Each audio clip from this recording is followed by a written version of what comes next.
custody for a month on charges including attempted rape. The 21-year-old was denied bail by a district judge at Manchester Magistrates Court. He's also charged with assault and repeatedly engaging in controlling and coercive behaviour. The Home Office has announced a review of systems for sacking police officers to raise standards and confidence in policing.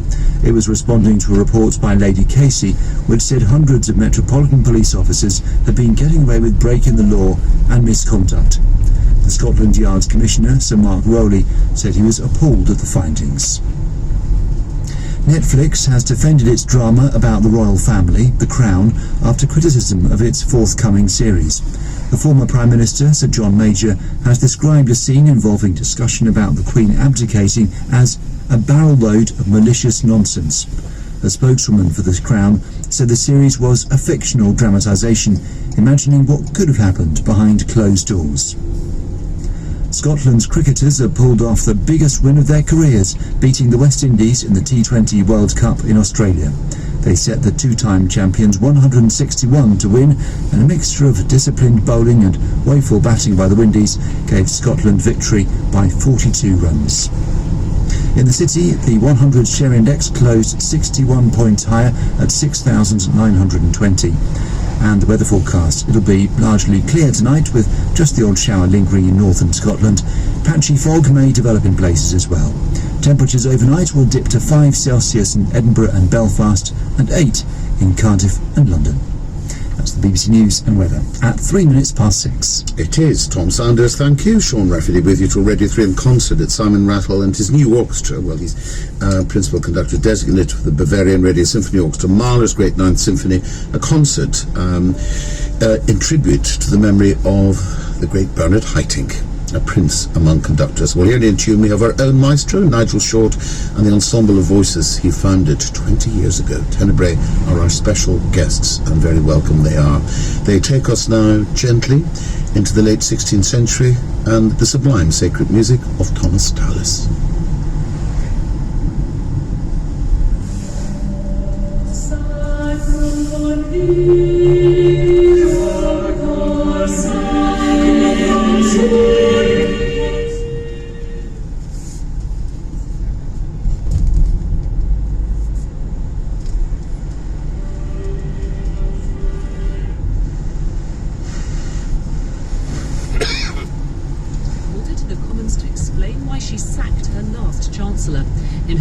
They got the leader of the House, Penny Mordaunt.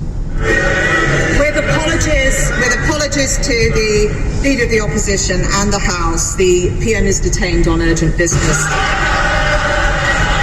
Miss Mordaunt insisted that the Prime Minister had taken a difficult decision to change course. The decision taken by our Prime Minister would have been a very tough one, politically and personally. Yet, she has taken it, and she has done so because it is manifestly in the national interest that she did. The Labour leader wasn't impressed. Now it's time for leaders to lead. But where is the Prime Minister? Hiding away, dodging questions, scared of her own shadow. The lady's not for turning up. A question from the Labour backbencher Stella Creasy drew a denial from Miss Mordaunt that the Prime Minister was hiding under a desk, saying there was a good reason for her absence. Liz Truss herself did arrive in the Commons later to take her place next to Jeremy Hunt on the front bench as he defended his statement from earlier in the day. The Shadow Chancellor Rachel Reeves said the Conservatives were running out of credibility and chancellors. They've set fire to everything. Now they insist it is all fine. The truth is, Mr. Speaker, an arsonist is still an arsonist, even if he runs back into a burning building with a bucket of water. Because they can't be trusted. The Tories are clinging on for themselves regardless of the cost to the country. Mr. Hunt, though, suggested that beneath the colourful language, Labour wasn't saying that what he was doing was wrong. Behind the rhetoric, and I was listening very carefully, I don't think she disagreed with a single one of the decisions that I announced to Parliament. And that is important for the country and markets to know. And I think there is also agreement on the process of policy making. The SNP wanted to know what would happen to energy bills after 6 months and how deep spending cuts would be. The Liberal Democrats called for a more comprehensive windfall tax on energy producers, which Mr Hunt did not rule out.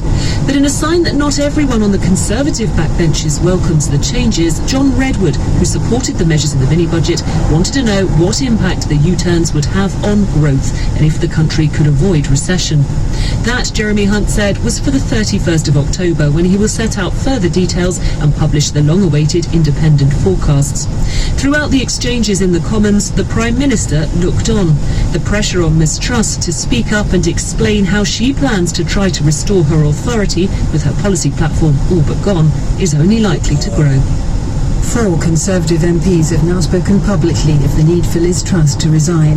Our political correspondent Ian Watson has this assessment of the Prime Minister's position this evening. The turbulence in the markets has been reflected in the ranks of the Conservative Parliamentary Party. Few MPs privately believe Liz Truss will lead them into the next election, and for some the debate has centred on how long she may have in office. Her days are numbered, one former minister. I give her 2 weeks, said another. A private meeting between Jeremy Hunt and backbench MPs seems to have at the very least bought her some time. One of the attendees said it was a bit like entering a spa. Everything was very calm. Another said he was confident the new Chancellor could, quote, sort out the mess. But the senior backbencher, Sir Charles Walker, told the World at One that Liz Truss's leadership remained vulnerable. When you're in this sort of position, I think you've got to expect as a Prime Minister that the party won't tolerate it for any length of time. I can see why people are thoroughly hacked off. I mean, I'm hacked off, and I'm part of the performance. Most, though not all, Conservative MPs would wish to avoid another protracted and messy leadership election, and it's not clear that enough of the party could unite behind any one candidate to ensure a coronation rather than a contest. The Prime Minister met the chairman of the Backbench 1922 committee today. It oversees leadership election rules. Rishi Sunak, the Defence Secretary Ben Wallace and the Leader of the House Penny Mordaunt have all been mentioned as potential replacements for Liz Truss. In standing in for the Prime Minister in the Commons today, it wasn't entirely clear if Miss Mordaunt had come to praise or bury her when she said that the absent Liz Truss wasn't under a desk and she didn't think there had been a coup. But the Government Minister, Steve Baker, who was a key figure in the ousting of Theresa May, pointed out that it wouldn't be easy to dislodge Ms Truss. People are kidding themselves if they think the 22 committee will change the rules. They're kidding themselves if they think a leadership contest would coronate Rishi and avoid the membership. So it's time for everybody to just take stock, calm down, unite and get real about the future of governing this country. Tonight, Liz Truss will talk to a group of MPs who've been sceptical of her leadership, and then we'll hold an informal meeting with cabinet members. Jeremy Hunt may be steadying the Conservative ship, but some of the crew remain mutinous and still want to change the captain. For Jeremy Hunt, re-establishing confidence and stability in the economy has been a key priority since his appointment on Friday. Now, with markets appearing more settled, the next item in his Treasury in-tray is the looming black hole in the public finances. With his assessment of today's announcements, here's our economics editor, Faisal Islam. The really big fear this morning was that long-term borrowing costs could spiral much higher as a result of the closing of the Bank of England's emergency parachute. The response of government borrowing markets and currency markets shows that the medicine is beginning to work. The credibility cup is beginning to fill again. Borrowing costs or yields have fallen by a significant amount, by 0.5 percentage point over the course of today for 30-year borrowing. Similar falls for 2- and 5-year lending will feed directly into fixed mortgages eventually. However, the rates are still significantly higher than before the mini-budget. The tax changes today will add £32 billion to the public purse, but a shortfall of up to £40 billion remains, partly caused by slower growth and higher interest rates. There could be cuts to the real value of benefits and tax credits. There's likely to be a squeeze on spending in government departments at a time when they're already under pressure from post-pandemic backlogs. The restriction on the energy help package from April could expose some households to a typical bill of £3,500. It is quite something that a PM so utterly defined by the wish to cut taxes has, in trying to pursue that plan, to accede to a higher basic rate of tax than the plans she inherited. As the new Chancellor might well have told her yesterday and the rest of the Cabinet today, there is no alternative. In the city, the 100 share index ended the day up 61 points at 6,920. On Wall Street a short time ago, the Dow Jones was up 587 points at 30,222. On the currency markets, the pound is trading more than a cent higher against the dollar, $1.13.9. Sterling has risen slightly against the euro and is at €1.15.8. That makes a euro worth 86.3 pence.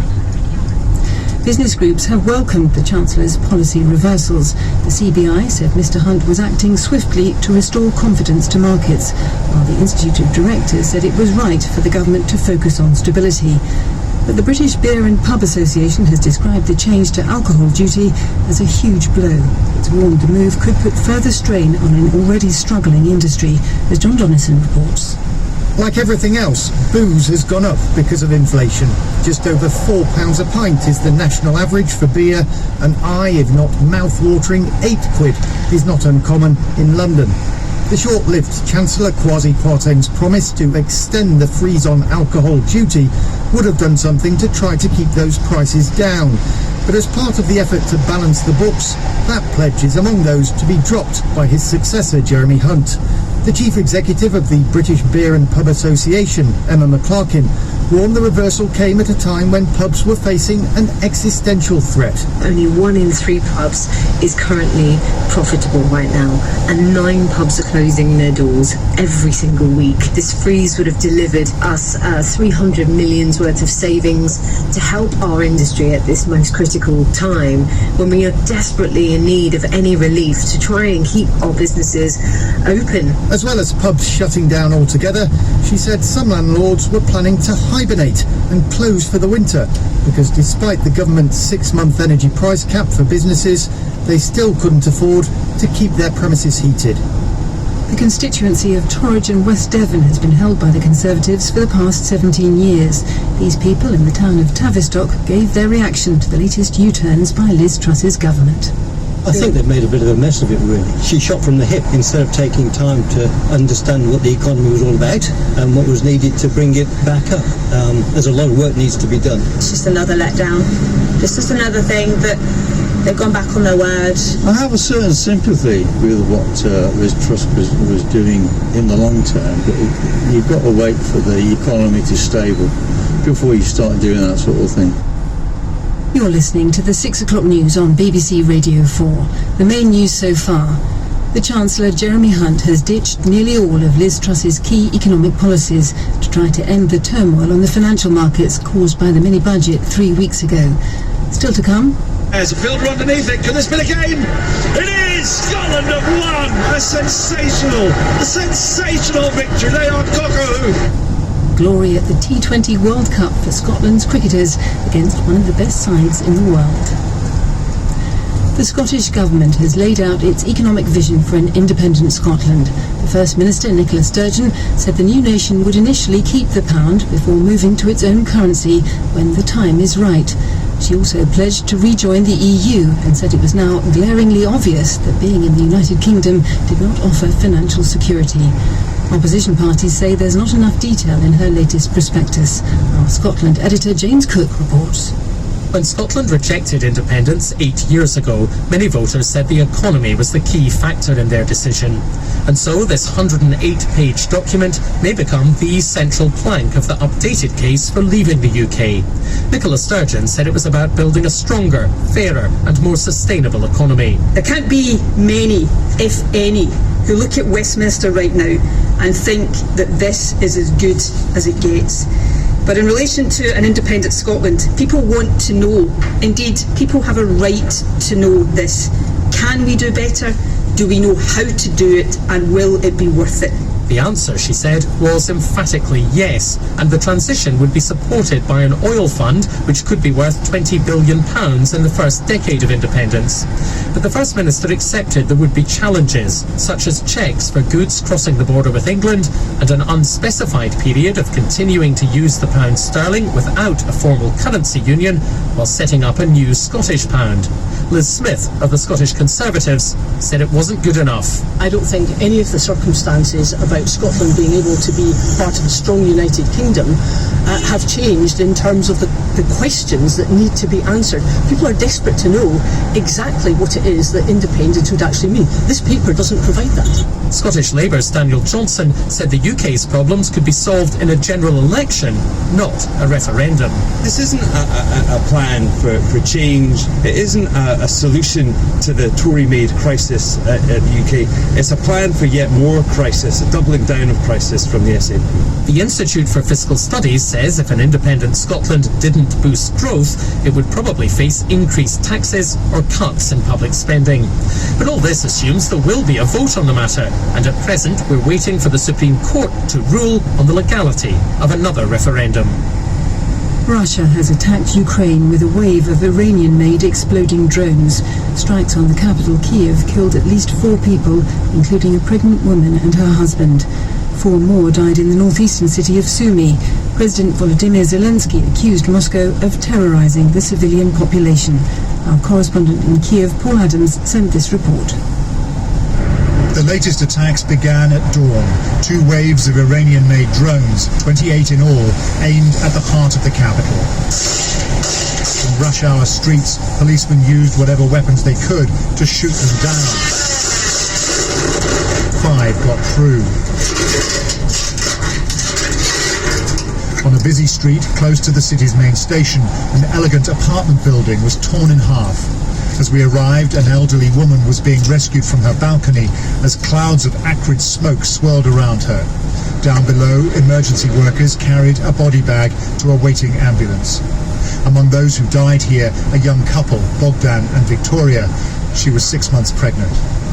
Visibly angry, the city's mayor, Vitaly Klitschko, said Moscow's intentions were clear. The target destroyed the whole infrastructure of Ukraine. Destroyed the infrastructure of our hometown. They less people freezing in the winter. Less people do it without electricity. The Russians want to make the humanitarian catastrophe in our hometown. Across the road, offices of Ukraine's national energy company were damaged. Other infrastructure facilities were targeted around the country. Moscow's deliberate assault on the fabric of daily life here goes on. Weaponized drones have been used by both sides in the conflict. Several of them are usually launched at the same time, making them hard to detect on radar. Packed with explosives, the weapons detonate on impact and destroy the craft carrying them. Our security correspondent Gordon Pereira has more details. The sound is similar to that of a small motorbike. In the sky, their shape is triangular, and the effect of the 80 pounds of explosives when they strike a target can be deadly. Russia had started to use these Iranian-supplied drones on the battlefield in recent months, but has now started to use them against infrastructure. This is partly a sign of low stocks of cruise missiles. Ukrainian officials say they managed to take down many of the drones with signal jamming technology and gunfire, but the deployment of dozens at one time increases the chance some will get through. The use of such weapons is not completely new. They bear some resemblance to the V1 bombs that hit Britain in the Second World War, but their increasing role is a sign of how the battlefield is rapidly changing. Drones have been widely used in this conflict for spotting targets, and Ukraine also has its own stocks which can fire missiles. A Russian warplane has crashed into a residential area in the southern Russian resort town of Yeysk, which lies close to the occupied Ukrainian city of Mariupol. Pictures show a huge explosion near a block of flats, followed by further blasts and billowing black smoke. Russia's defense ministry said the plane had been taking off on a training flight. 2 people are reported to have died. The Home Office has announced a review of the procedures for dismissing police officers in England and Wales. A review of the Metropolitan Force, commissioned after the murder of Sarah Everard in 2021, found hundreds of officers had escaped punishment for misconduct and breaking the law. The Commissioner of the Metropolitan Force, Sir Mark Rowley, said the situation uncovered in the review by Lady Casey couldn't continue. Our special correspondent Lucy Manning reports. The Metropolitan Police Commissioner, Sir Mark Rowley, said he was appalled by what he had read in the report. He said hearing from colleagues about the misogyny and racism they had faced in the force had made him shed a tear.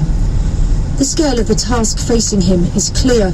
tackling a system where the majority of cases end without action being taken, and where officers with repeated patterns of unacceptable behaviour aren't identified.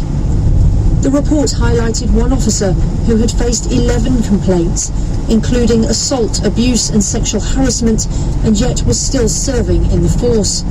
Sir Mark said only 30 to 50 officers were dismissed each year, and there were hundreds who should have been. Given this report evidences that we've been far, far too weak in our approach, one can only conclude that there must be hundreds of officers we need to be getting rid of over forthcoming years. The Home Office announced a review of the way procedures to dismiss officers in England and Wales work.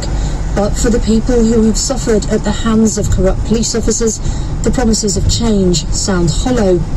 When Mina Smallman's two daughters, Nicole Smallman and Bieber Henry, were murdered, two officers took pictures and sent them to colleagues. The report has just told uncomfortable truths, and it has to be dealt with. And sadly, my experience has enabled me to be able to research and find out just how prevalent this behaviour is. The statute of limitation needs to be changed for these cases. The Commissioner has promised he will turn round a system described as not fit for purpose. After a bruising few months for the Met and a series of high-profile failures, he will need to succeed in order to regain the trust of the people he serves. The government has declared a bird flu prevention zone across England, Scotland and Wales. 190 cases of the virus have been confirmed in the UK since last October, in what the country's largest ever bird flu outbreak. Bird keepers will now be legally required to follow strict measures, such as limiting access to people visiting their sites, disinfecting farming equipment and workers changing their clothes before entering enclosures. The remains of a woman who was murdered by her husband more than 2 decades ago have been found buried in a garden in Dorset after a tip-off to police. Debbie Griggs was 34 and pregnant when she vanished from her home in Kent in May 1999. Andrew Griggs was found guilty of killing her in 2019 and sentenced to life in prison following a cold case review by detectives. The Manchester United footballer Mason Greenwood has been denied bail and remanded in custody after appearing in court charged with attempted rape, using controlling and coercive behaviour and causing actual bodily harm. The 21-year-old was first arrested in January and was taken into custody again on Saturday following an alleged breach of his bail conditions. The case will continue at Manchester Crown Court next month. Scotland's cricketers have pulled off the biggest win of their careers, beating the West Indies at the T20 World Cup in Australia. They set the former champions 161 to win in Hobart, and a mixture of disciplined bowling and woeful batting by the Windies gave Scotland victory by 42 runs. Our sports correspondent Joe Wilson reports on a special day for Scottish cricket. Holdo drives firmly in the air. There's a fielder underneath it. Can this be the game? It is! Scotland have won! A sensational victory. They are cock-a-hoop. For Scottish cricket, matches against the elite are rare. They never even played the West Indies in a 20-over game before. But in Hobart, Scotland made 160, with George Munsey opening the batting and finishing 66 not out. The West Indies are historically the most successful nation in the history of the T20 World Cup. The current team lacks the star quality of previous years, but still boasts the likes of Nicholas Pooran and Jason Holder, ranked among the world's best players. Scotland bowled the West Indies out for just 118 to win. Scottish cricket, in common with the English game, has been dealing with some deep issues of governance and discrimination. This performance will not alter that, nor will it alone be enough. Scotland have 2 more games in this initial stage to come. The top 2 in the group of 4 go through. In the day's other match, Zimbabwe made 174 and beat Ireland impressively. Scotland and Ireland play each other on Wednesday. Both know it's imperative to seize their World Cup opportunity. One of the most famous names in English club rugby union, Wasps, has gone into administration. The firm which owns it, Wasps Holdings Limited, has significant debts and owes £2 million in tax to HMRC. All 167 staff and players at the Coventry-based club have been made redundant. Wasps is the second Premiership club to cease trading in the last 3 weeks, after a similar fate fell on Worcester Warriors in September. The members of the biggest boy band in the world have announced plans to join the South Korean military. The K-pop stars BTS have until now put off their mandatory 2 years of national service. From Seoul, our correspondent Jean Mackenzie reports. As the 7 superstars danced, sang and rapped across the stage in between balls of fire, the fans screamed and cried in delight. Adored by millions across the world, BTS have wielded enormous influence with their musical success, and it was thought this might buy them a ticket out of the army. In South Korea, which is still technically at war with its neighbour North Korea, military service is mandatory. It's a source of grievance for the country's young men. Only winning athletes and classical musicians who are judged to have served their country through their achievements are exempt. Politicians were debating whether pop stars should get the same treatment. But this afternoon, the band made their own decision. As long as you trust us, we'll overcome whatever hardship comes our way, the band member RM told the crowd on Saturday, a hint they already knew. Their management company says the oldest member, Jin, will enlist next month, and the others will follow. They'll go through 6 weeks of basic training before being assigned a role. It's unlikely they'll get special treatment.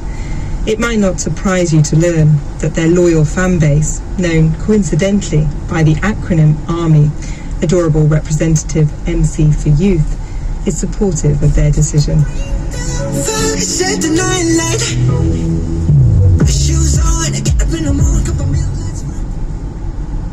Returning to our main story this evening, Liz Truss is fighting to maintain the support of Conservative MPs after her new Chancellor Jeremy Hunt scrapped almost all of her flagship tax policies.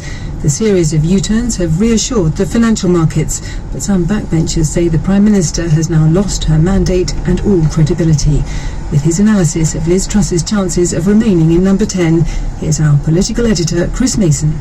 Liz Truss's programme for government is dead. The last rites on almost all of it delivered by the new Chancellor Jeremy Hunt, the Prime Minister silent. Her prospectus for the leadership, the very pitch she made to Conservative members, obliterated on contact with reality, and a new Chancellor hastily appointed to prop up her premiership. A Prime Minister who had belittled what she called over the summer the abacus economics of the Treasury, signing off a giant wave of U-turns grounded in numbers designed to reassure the markets. But what is reassuring to markets will prompt worry for millions of others. A Chancellor saying tax cuts are cancelled, but that spending cuts are coming. Markets may take comfort that the government's making a more plausible case that its numbers add up, but it might be much harder for many of the rest of us to do just that ourselves. Today was about two things: the near wholesale unravelling of those budget measures and the future of Liz Truss. Plenty of her MPs think she is done for, an empty vessel of a Prime Minister, mugged of her agenda and her credibility. Very few believe she could possibly lead the Conservatives into the next election, so it becomes a question of when, not if, she is forced out. Her programme might be finished, but for now at least, she isn't. She appears determined to stick around. BBC News. Read by Jane Steele. In a moment, legal and moral issues to weigh up as copper-turned-comic Alfie Moore takes us through a delicate situation. It's a Fair Cop is in a minute here on Radio 4. First... Where's this island going to be? Where would you like it to be? The Lost Gems season. No. A treasure trove of restored off-air BBC recordings. We forget nowadays just how big radio was. Including over 90 editions of rescued desert island discs. Available now on the programme's website. Thank you, Bing Crosby. Margaret Lockwood. David Frost. Margaret Rutherford. No. And a classic comedy not heard for nearly 70 years. I'll take it. Hancock's Half Hour, The Marriage Bureau. Tomorrow night at 6:30 on BBC Radio 4.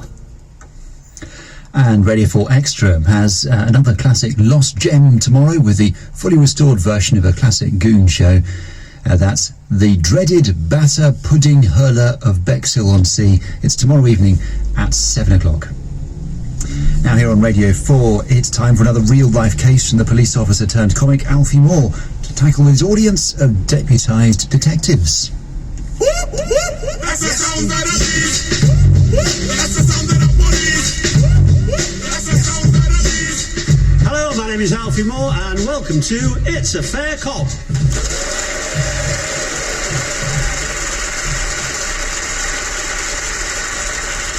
The show where you, the audience, is wanting to face the same. I'm here to guide you as an experience.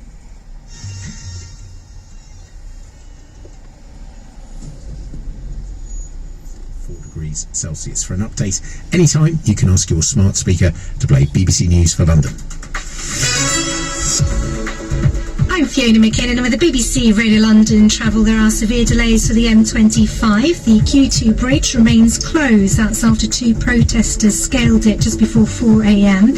All clockwise traffic is diverting via the Stratford tunnel in the Eastbourne, which means that anti-clockwise traffic is using the left-hand tunnel with a height limit of 4.8 metres. There are still very long queues for the anti-clockwise stretch from junction 3, the M20 Swanley turn, clockwise queues from before junction 30, and the A13 is also very slow through Rainham. The A2 is queuing into London back from Northfleet, and from Bexley Heath out of town. We've also got delays for local routes in Dartford, Crayford and Greenhithe. Earlier we had problems with the Blackwall Tunnel after breakdown. Still got delays for the A102 northbound from past the Woolwich Road flyover, and the A12 southbound from around Bromley by Bow.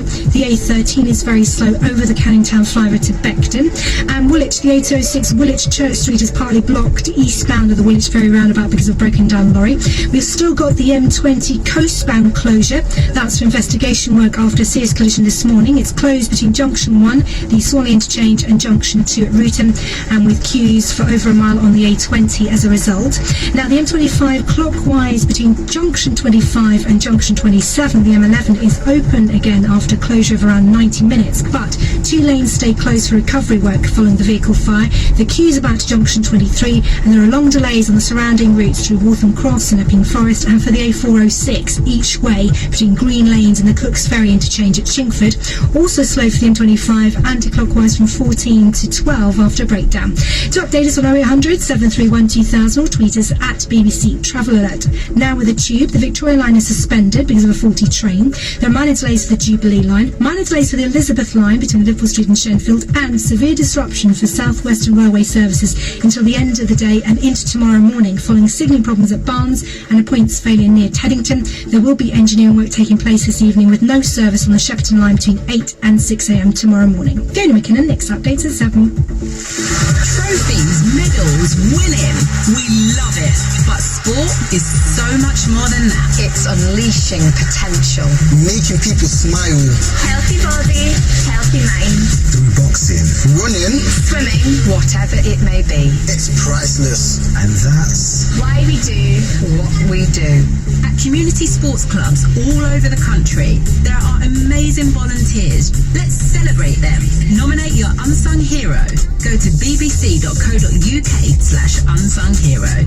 Nominations close on Sunday the 30th of October.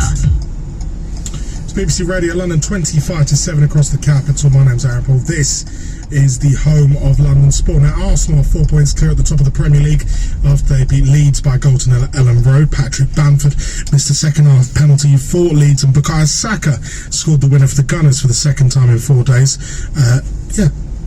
I love the resilience, the fight, the character, and the courage that the team showed to win the game.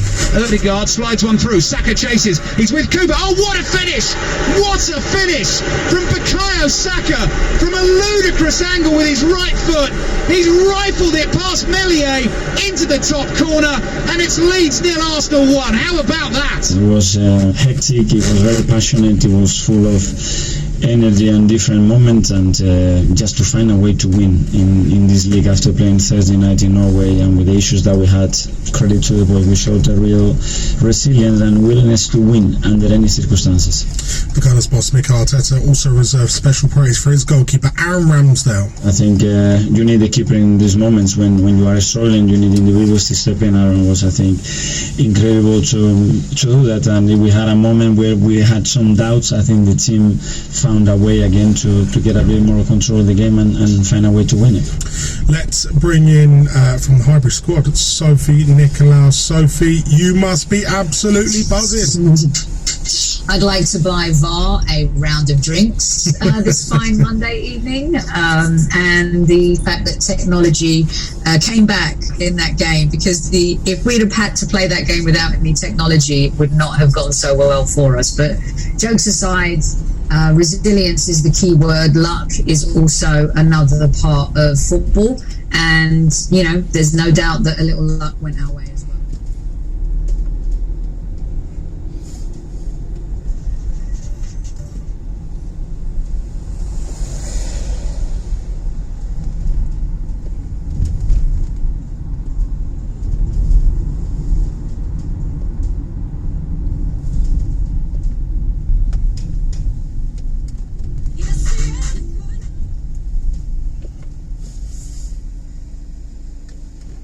In the morning, down in the afternoon, that volatility means that we've still got the underlying uncertainty about where this government's going. And I think the big fear is going to become very apparent very quickly is we may just be out of the frying pan into the fire.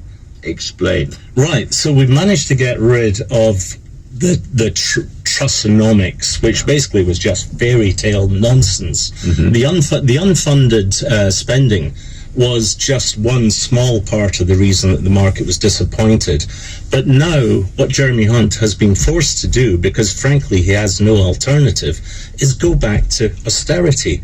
Now we know from the 2010-15 era that austerity does not work. It certainly does not create growth, and it's just going to create more and more difficult for people in the country. 10 years, I think, of ordinary wages falling back. 10 years. So what they're lower than they were in 2008, I think. Okay, so let's just look at what austerity achieved. In the UK, we've seen over the last 12 years, which just happens to be the life of the government, and that's not the argument, we've seen productivity fall because of a lack of investment, because of QE largely.